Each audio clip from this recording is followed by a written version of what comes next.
This is Paddock 43, the podcast, your weekly rundown giving you all things F1 from both on and off the track. From races, trades, rumours, the lifestyle, and all the things that come with the F1 world. We are Amy, Elle, and Pat. Let's get into it. Oscar Piastri. Oscar Piastri. Whoop, whoop, whoop, whoop. Hey, he finally did it. And we are back. We're not in the studio, but we are back. Exactly. Yes. I mean, at least we're back. It took us a while to get here, but it's okay. We've kind of struggled, but I think next week we'll be back to our Monday nights. And you will be getting this episode in your ears at our regular timing. So we're sorry, guys, if you're listening and you're listening to this 2 days late. We've struggled. Yes, life has just gotten in the way and schedules haven't lined up. Yeah, life has gotten in the way, but we live and we learn. Yeah, for sure. I think we live in conquer, and we will be conquering. We'll be conquering back in your ear holes next week on time.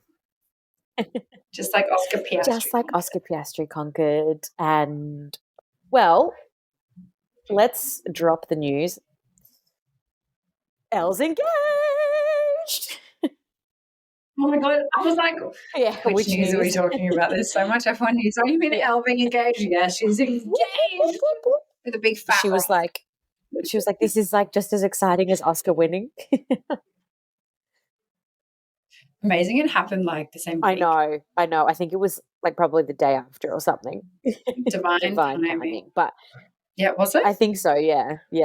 But I think we'll let Elle to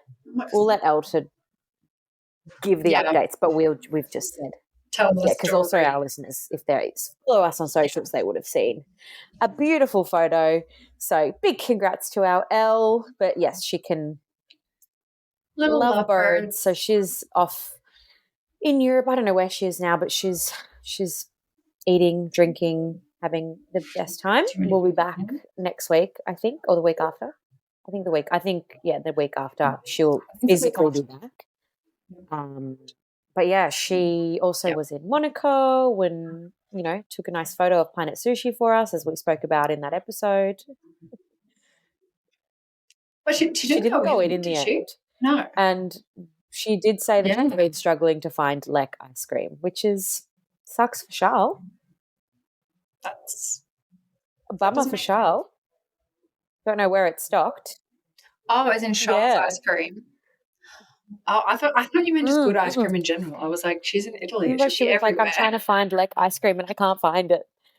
Which also I think is like Did not know what you were saying. I think it's better because I'd rather eat actual gelato from an actual place than the Halo Charles's Halo equivalent. But shall we get into it? Okay, into the F1 news. F1 news. Do you want to start us off, Ames? F1 news. We're back. What do we start with? We're back. Audi. I think you should talk about this one, Pat. Yeah. Yes. What is happening at Audi? Who is joining Audi? Well, I think this is something that we were just saying before that it's kind of worked in our favour that we didn't record on Monday because I think this came out on Tuesday or Wednesday. But Audi announced that the former Ferrari chief Matthias Binotto, as the new F1 boss as Seidel departs. I wasn't even surprised about this. No. You weren't? I was excited, but I wasn't surprised. Mm-hmm. Yeah, I think a few people saw it coming. I know people were saying it could be either Binotto or Gunter. Yeah. I think I would have preferred Gunter, but next best thing. Binotto. Yeah, I mean, I think him alongside Gunter, they're just two losses that we have. Not having them in the F1 world at the moment is a loss. So it's good that at least Binotto will be back. I don't know if potentially what his relationship with Carlos is still like and whether that, might allude to something in the future, whether they end up joining again. Like if it'll sway Carlos's decision. I'd love to know. Carlos, Yeah, please let listen us to this. know. Let us know. Do you still like Yeah. Benotto? Do you guys have a bromance? Because you never know what happens. Oh, Do have a I don't know. bromance with I you? mean, who knows? Well, we never know the ins and outs until like later on down the track anyway. So we'll see. But Yeah. I'm excited. I mean, I think it'll be good. I'm excited to see him back. And now we just need to get Gunter back somehow. I wonder if Gunter will join Audi at some capacity. Maybe. Maybe he will. I mean, at the moment, all we're going to see him is, we'll see him around a few paddocks every now and then. I think he's consulting for Pirelli. And then we'll see him in the F1 movie. He's doing some presenting stuff as well, isn't he? And presenting, yes. I feel like that's his calling. Oh my God, he's so good. But we love him. We love him and we want to see him back. And then now I also didn't realise that Kimi Antonelli admits he might not be ready for F1. Yeah, I saw an article about that. Which is spicy. I think it's spicy and I really respect it as well. Yeah. To actually come out and state and be like, hey guys, look, I might not actually be ready to jump in an F1 car. I really respect it. Which is very bold by him. I think Yeah, I saw something today as well that said that Kimi will be announced soon. And that his recent result in F2 and in private test have eliminated any doubt with Mercedes. Wow. And it could be happening. But if he's having doubts, you're also then not going to say no to the opportunity because it may never come up again. I find it interesting because I think that in any job, in most jobs, like an office job or something, you can not fully be ready to take that next step, but there's not obviously as much on the line if you're, I don't know, in any office job, for example, you move into a higher position and you've got the training and all that, but you might not fully be ready, but you'll kind of take your while and then you'll get there. But with this, with Formula One racing, yes, you're obviously going into it and you're having the training and you're going into a car that you haven't driven before, but there's so much more at stake, like your life and millions of dollars of car. Yeah. So, and your life. Your life. Just your life. No, it'll be interesting. It'll be really interesting just to watch it all unfold. And, there are so many people that say they're like, oh no, F1 cars are so much easier to drive than F2 cars. Are they? It's like, hey, Daryl, you're sitting at home doing nothing. Like, how do you know what the difference is between an F1 and F2? There's engineers at home that understand the mechanics behind like an F2 and an F1 and would probably have their opinion. But everyone's different. There's probably in the end there's only even a professional, there's only so much they can say because they've never driven an F2 or an F1 car. By professional I mean like an engineering professional. I did the science of a car in high school for an elective. But I was like, yes, I love cars. This will be really interesting. And it was all basically just very physics based. And I was like, yeah, I enjoy this as much as I do. Physics is stressful. Actually, when I lived in France and I had to do physics, and I was like, it's ready in French, and on top of that, I have to do physics. I was just crying. I can't do this. It's not for me. So we will see what goes on with Antonelli. And in some other news, I don't know if you saw this, Ames, but do you remember a couple of months ago we were talking about how the FIA was considering changing the point system? Changing the point? Yeah, so they were looking at, we sort of debated it on the pod, but FIA has come out and said that it's not happening. Yeah, so I think the Formula One Commission met last week and decided, no. FIA said in a statement that it unanimously agreed that there will be no changes to the points distribution. It's not broken to fix exactly. It. There's nothing wrong with the point system to begin with. So I think it's a good thing they're not changing it. But then also they just like changing everything. So. Every 3 years, 2 years it seems. They're like, we're going to change the rules in F1. Yeah, I think and it doesn't give anyone enough time to adjust. But. I think that the main thing that they sort of discussed in that meeting, they were sort of looking at new aerodynamic and power regulations just so they can sort of work towards that 100% sustainable fuel. Greater focus on electrical power, which will be interesting. Also looked at more days of giving teams more days of preseason testing, and I think tire allocations as well. So, and then also weight of the car. So just a few things. Yeah, maybe we should do a whole episode, like a mini episode on that article. Because I feel like that'd be quite I agree. I think we could do a mini on that, just so people. Yeah, that's a good one. Good call. Let's do a mini on that, and then and then I think our next bit of news kind of ties into the weekend. Yeah, Max's grid penalty. Again, good that we're recording today. We definitely would have missed this, and I just think this is just going to throw a huge spanner in the works because, the Red Bull isn't as fast as what it was last year. We would normally see that and be like, oh, Max is just going to go straight through the whole field. It'll be fine. He'll end up winning. We thought it was going to be a repeat of last year. Yeah, but then now you never know. Max starting in, let's just say he gets pole, so he starts in 10th. He might not actually work his way up. Which means I think the championship could be open. Yeah, I think so too. I 100% think so. I'm happy. I mean, I'm not happy. I think it makes things interesting, and we'll kind of go through the weekend as like a team structure, and we'll kind of go through what happened with Max. But his penalty, I know a lot of people. I originally thought it was. I thought it was because of his incident with Lewis, but it's not. Because he's getting a new internal combustion engine. So engine change, grid penalty. If only it was for that incident. But shall we start off with Alpine? Incident. Yes. Alpine. Not a good weekend. What happened to Pierre in the race? So, I fell asleep. I stayed up to watch it, and then I fell asleep, and then I woke up, and he DNF'd, and everything was going on with McLaren. And I was like, what have I just woken up to? So second weekend in a row where this has happened to Pierre, which is interesting. It hasn't happened to Ocon. Gearbox-related issues, retired for suspected hydraulics issue. Obviously not great. He ended up DNFing, and then Ocon had a kind of good start, but just had zero pace. Yeah.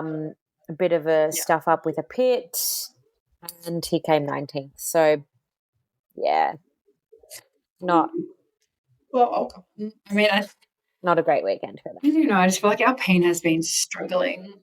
Yeah. This year, however, I think I read. Correct me if I'm wrong. I read that Alpine are in talks with getting a Mercedes engine for next year. I haven't seen that. And then there were articles saying that this could actually, maybe Carlos will go to Alpine because they have a good engine. Oh. We never know. Oh, that's interesting. So I thought that was interesting. Yeah. Okay. That's interesting. Well, thing. Yeah, that's very interesting. I mean, I think at the moment they're using Renault, and I believe they are the only car on the grid using a Renault engine, and that would make things more exciting. Imagine we see Alpine up in the top 5. But I don't think I have anything else to say about Alpine. I really feel for them. I hope things get better this season, and if not, maybe next year with that Mercedes engine. Things will be looking up for the team. They can bring it home. That would be good. Moving into Aston Martin. But Aston Martin was very interesting, Aston Martin, the whole weekend. They went slightly aggressive and started both cars on which not many teams did. When I saw them starting on softs, it was so hot. How could you start on soft it was tires? boiling. It did not make any sense. And then obviously a lot of cars came in and pitted within the first 10 laps. Yeah. It's like obviously your tyres are not going to last in that weather. That they were just going to melt off, basically. Melting. Goodbye. Melting. But yes, Stroll came 10th, Alonso came 11th. The main thing I think about Aston Martin is how Fernando was told to give a spot to Lance Stroll to then attack Yuki Tsunoda. And then if Lance didn't catch up to Yuki, Lance was supposed to get the spot back. And Lance Stroll did not. A lot of that this weekend. Yeah. A lot of giving up positions. brat era. Yeah. Charlie XCX. Yeah, well, look, we didn't see, not too exciting. The Aston Martin's kind of just hanging in that midsection. Mm-hmm. And honestly, I found that race kind of boring. There wasn't really much on track drama. It was the narratives around the teams through the radio. See, I actually found it interesting because I think for a track like Hungary, for a track like Hungary where, we discussed this last week where it's not, there's never going to be a lot of overtaking. It's not, it's more, like we said, it's the Monaco without the bumpers. The qualifying results more or less determine the race results. So we sort of knew that once we had the qualifying results, we knew that unless something terrible happened, McLaren was going to do well. But with that in mind, I think with that in mind, a lot of little things happened and there was a bit of beef going on, which I found a bit spicy. But yeah. I mean, coming back to Aston Martin, hang around the middle. Yeah. Yeah. Yes. I'm just surprised that Stroll. No, I know. Yeah, agreed. And that he was ahead of Alonso. But I mean, that's because he didn't want to give us back. No, I'm getting this. You're not. It's like, I'm going to get this. Of course he did. But coming into Ferrari, so nice to see Leclerc in 4th position, although he wasn't very happy about it. Considering I had Ferrari we both did. as my top pick to win, that was a little bit disappointing. We both thought that Ferrari would do a bit better. And with that in mind, Leclerc only got 4th because of the incident at Red Bull, which we'll get into. And Sainz ended up coming 5th again, similar, was able to get through because of Verstappen, but did not really have much pace at all. I don't know what is going on over there, but they need some seriously good upgrades within the next couple of races. I mean, hopefully throughout the summer break, they'll put their heads down, bums up, and come out of the second half of the season and produce some quality racing, I hope. Yeah, I mean, we're halfway through the season, or almost halfway, and it's going to be interesting, the race for the constructors. Yeah. Moving into Haas. I mean, typical Haas behaviour, but not as good as what they have been doing the last couple of races. Yeah, the last few races, they have definitely shown they can do something, but this track did not agree with them. And then I'm also surprised that Magnussen started on the softs. Yeah. Pitted at the end of the first lap. I think there's... Idiots. Yeah. I think there's been a bit... And there's been I feel like Haas and the Visa Cash App, RB, they've been a good comparison. They've been good two teams to compare against each other. And, I think this track definitely favoured the RB over the Haas. Because, we saw Hulkenberg in 13th and Magnussen in 15th. I mean, I'm hoping we can see them both at Kick Sauber. Yeah. Imagine. Kick Sauber take both of them. They could do something amazing, but I doubt it. That would be fun to see. I highly doubt it. Yeah. That's okay. Now, should we get into the winners? Spiciest team on 1 and 2. The most disappointing 1-2 in history. Well, I think before we get into race weekend, quali, great to see them quali 1-2. And I think they were saying that the last time that McLaren qualified 1-2 was 12 years ago, 2012. So well done. Yeah. Very well done. And I think this is part from the race though, but the youngest 1-2 in F1 history. Yeah. And then I feel like in the race, Lando had a decent-ish start, I honestly thought Verstappen was going to come through and take the lead, but then when it was Piastri, I lost my shit. Yeah. I lost He my did so well. shit. It was so exciting. And then holding his place like the entirety of the race until McLaren decided to pit. Yeah, it was questions. Big question mark. I'm not sure why they did that. I can't work out why. I think they were saying because they wanted him to hold off on Lewis Hamilton. But I think. But then Lando still came out ahead. 5 seconds ahead. So I don't know, and I know that they. Oh, I can't remember if they actually did say. No, I think that's what they should have said. Hey, just FYI, we're going to pit you first. Well, they said we're going to pit you first so you can hold off Hamilton. But what they should have said is, hey, we're going to pit you first, but you need to give back the position to Piastri. Yeah. And they didn't do that. Yeah, absolutely. They could have diffused the entire situation by that. Yeah, and they didn't. Because then we had emotional manipulation going on. The violins came out. Lando now becoming the most hated driver on the grid. When really, like in those moments when you're actually on track, it is so you're just running on adrenaline. Yep. And then I just thought it was so unfair for them to do that to him at that point, especially when he's not that far behind Max Verstappen, because let's just say like Max doesn't come top 3 for the remainder of the year. Lando could be in with a shot.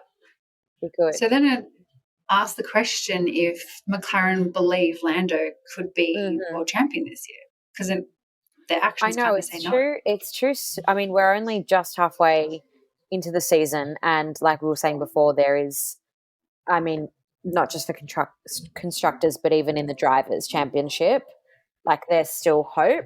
And I think, for those that didn't see it, basically the McLaren team started asking Lando with like a couple of laps, maybe 5 laps to go or so, for him to give up the position to Piastri, which like I'm in two minds about, because obviously I'm so happy that Oscar won and is so well deserved, and the fact that he was leading for such a long time, I'm like, yes, you go Oscar, you bloody deserve it. I know we spoke about this last week where we were like, Oscar is going to take that 7th win.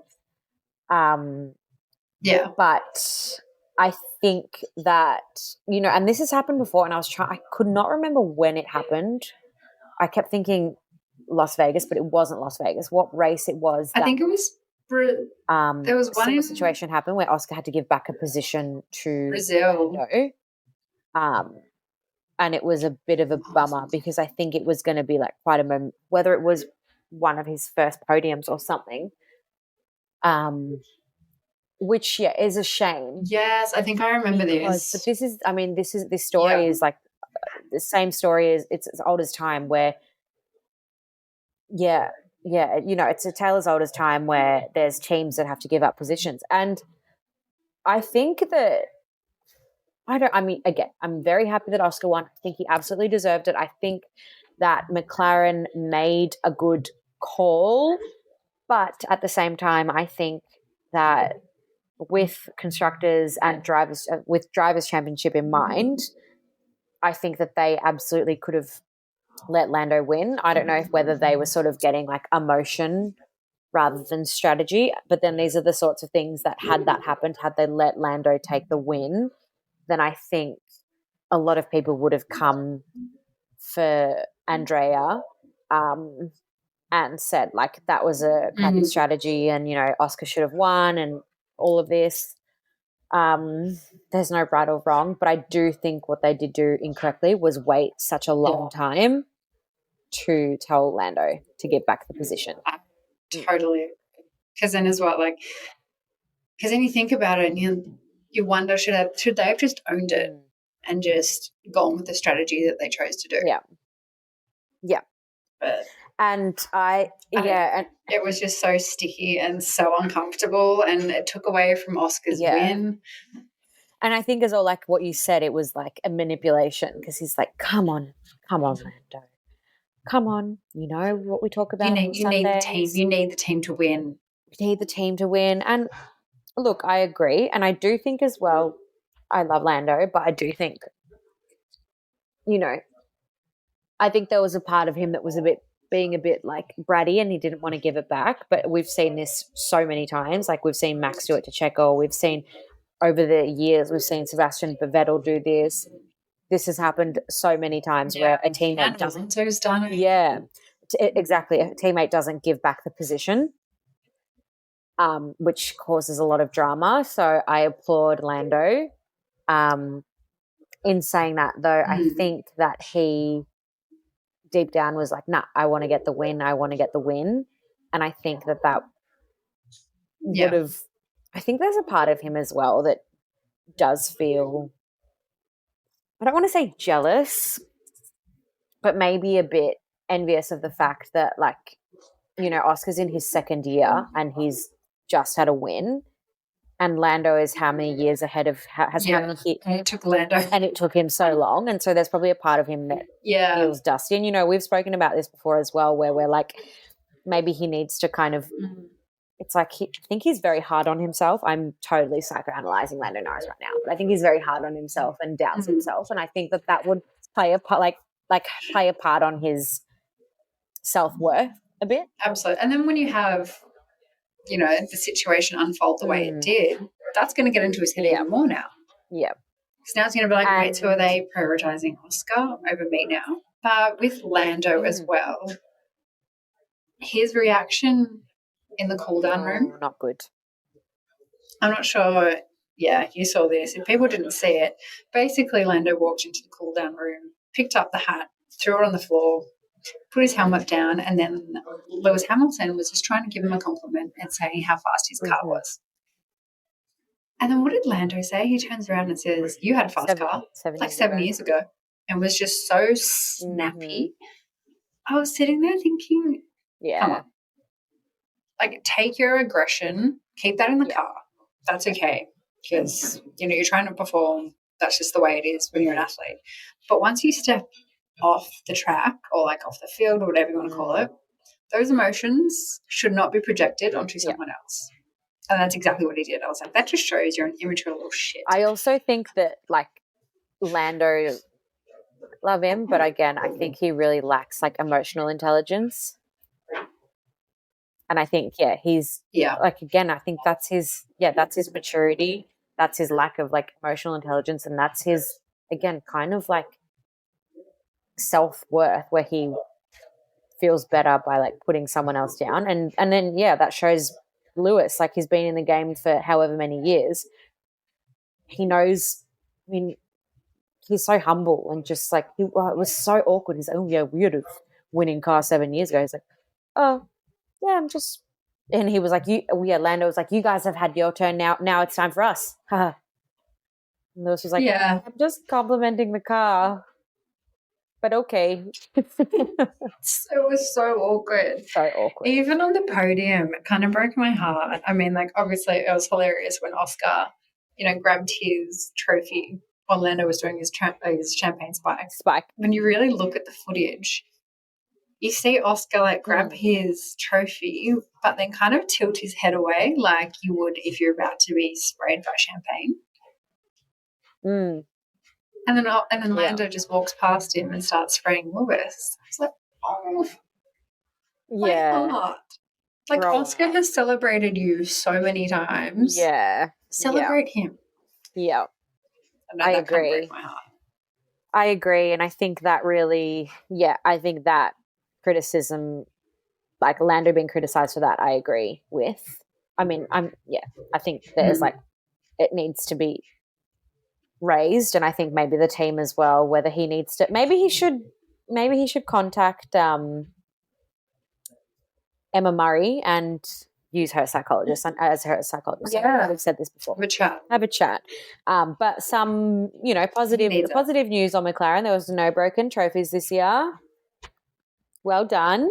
Which we love. And the handmade trophy was not broken. The handmade trophy was not broken. And I don't know if you saw that segment as well where that same place that made the trophies designed Lando's helmet this year.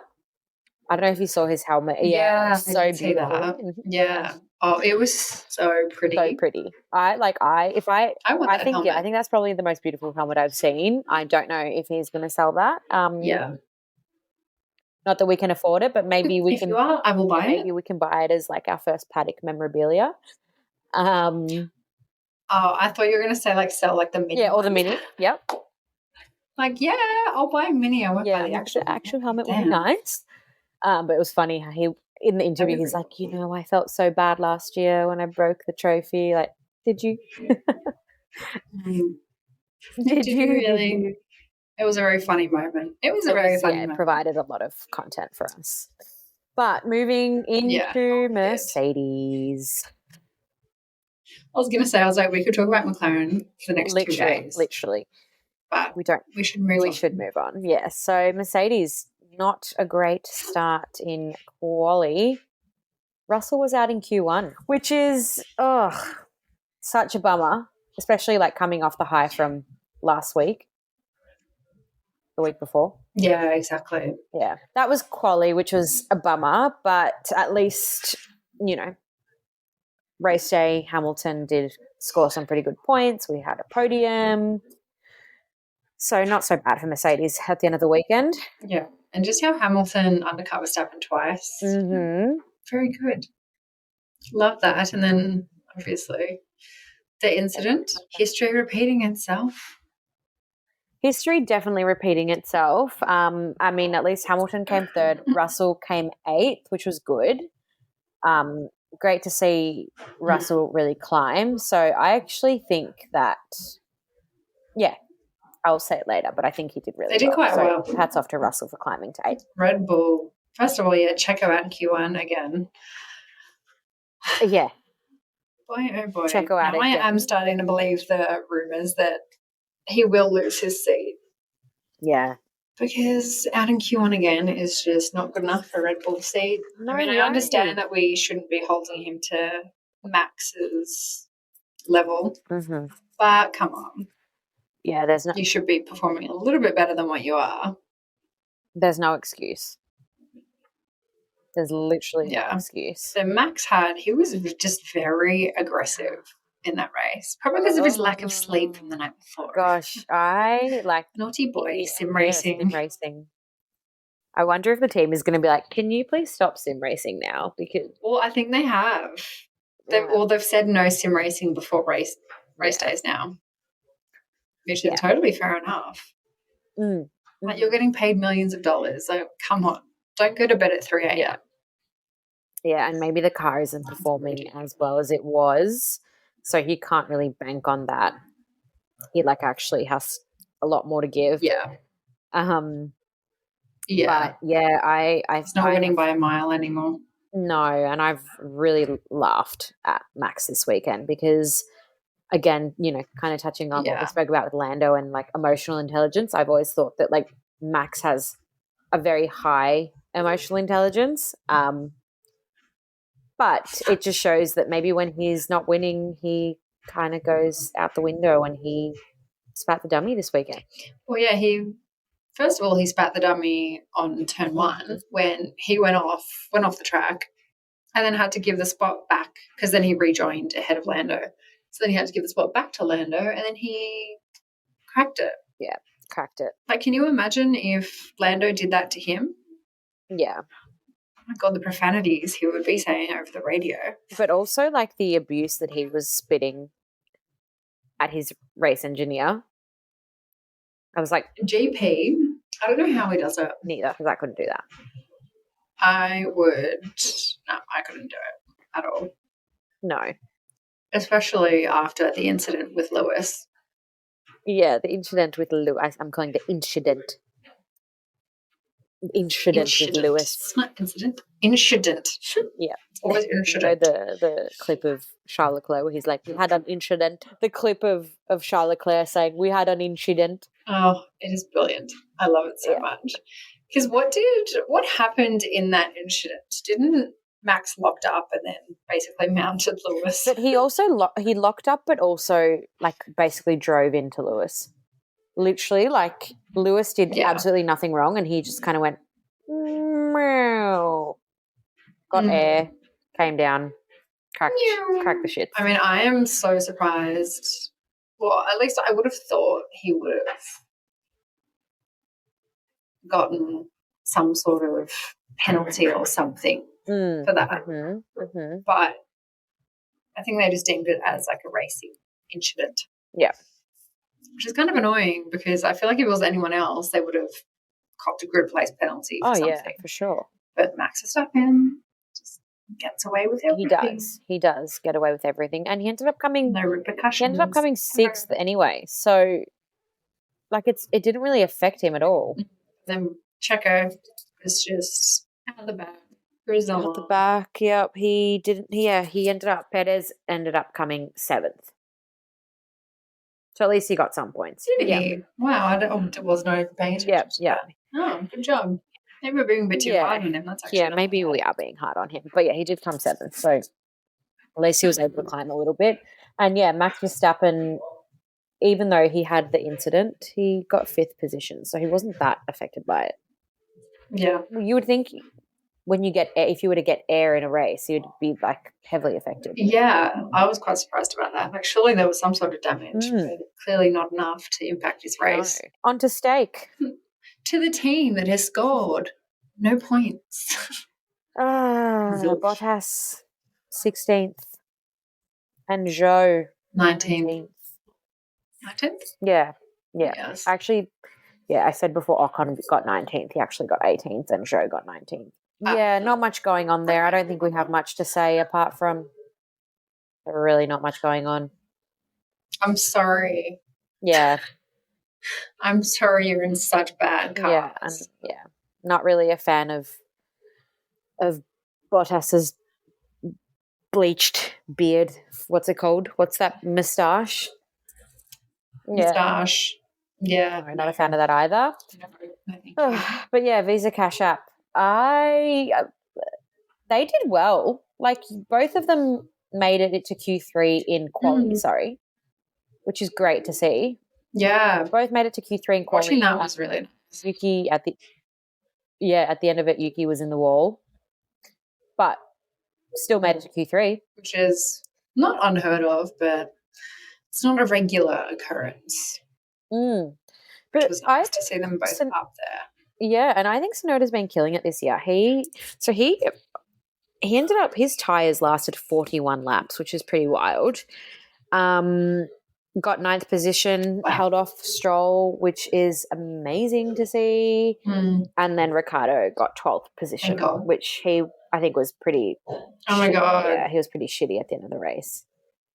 I remember watching the post-race interview, but then listening to, I was listening to the Sky Sports F1 podcast, and I can't remember who said it. And they said, I've never seen Daniel so angry and upset. It's like another level of Daniel Ricciardo because he just got absolutely destroyed in that strategy. He did. Like, he could have been into the points, and what did they pitted him after 4 laps? Yeah, it was something 4 or 5 laps, and that just screwed him for the entire race, which was really upsetting because there's not many times when they are up there in the top. Yeah, and especially seeing how well Tsunoda did, like they could have both scored points. So it's a shame for the team as well. Hopefully that's a learning for next week. But yeah, Daniel's fighting for a seat in F1, and then to be screwed up with a strategy, it's just not going to help his case. Yeah, agreed. And it's a bit sad, and that's all. It is sad. On to Williams, also not very exciting at all. Not much going on. Yeah. Albon got stuck behind traffic, behind Aston Martins. And a slow pit stop. Horrible day. Yeah. But also, are we surprised? Like Logan in 17th, very, very normal. Alex Albon, stock standard. Yeah, at least Logan wasn't last. Yeah, which is quite nice. Go Logan. I just wish he was able to perform to the best of his ability. I feel like if he was in a good car, obviously he would do a lot better than what he is. But that's just the cards he's been dealt with, and it's just a shame. It is a shame. It is a shame. Speaking of something random, Alex Albon's merch is fantastic. Oh, really? I haven't seen it. Like cartoon dogs and animals with Oh my God. noodles. Like the jumper. It's like a cartoon dog with like a bowl of noodles. And I was like, Oh my God, that's so cute. it's really cute. So anyone, if you haven't checked it out, go check I it want out. to see. Not sponsored. sponsored. It's just really cute. Love it. You need to look at it. Love it. If only we were. Love it. Love it. Love it. Driver of the day, Ames. Yeah. Who is your driver Obviously of the day? Oscar. Yes. Definitely Yes. Oscar. Yeah. We can't not anyone but Oscar, but what are you going to say? No. Driver of the day is definitely Oscar, 100%. But I do want to have a little, hats off also to George Russell,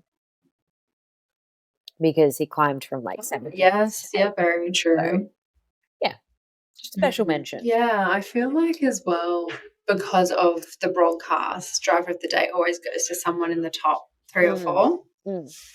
But if we were to see more of the midfield and the back of the field, maybe we would see one of them get driver of the day, because exactly like George Russell climbed his way up, but no one really picked up on it. I didn't pick up on it. No, yeah, I agree. But this weekend, heading into Belgium. Whip.